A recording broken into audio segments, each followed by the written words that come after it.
श्रीमद्भगवद्गीता ध्यानं पार्थाय प्रतिबोधितां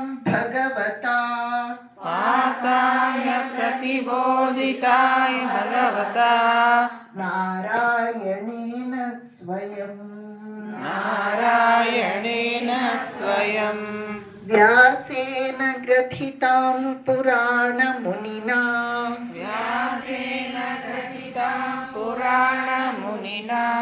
मध्ये महाभारतम्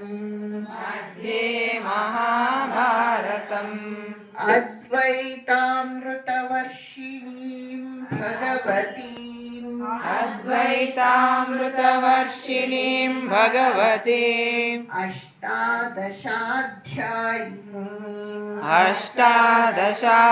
अष्टादशाध्यायिनीम्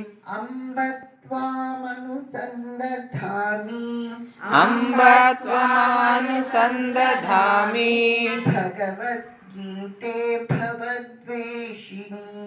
भगवद्गीते भवद्वेषिणीम्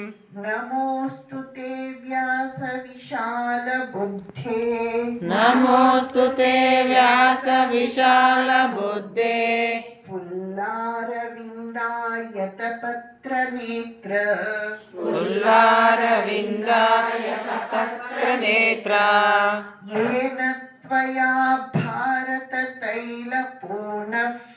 येन त्वया भारततैलपूर्णात्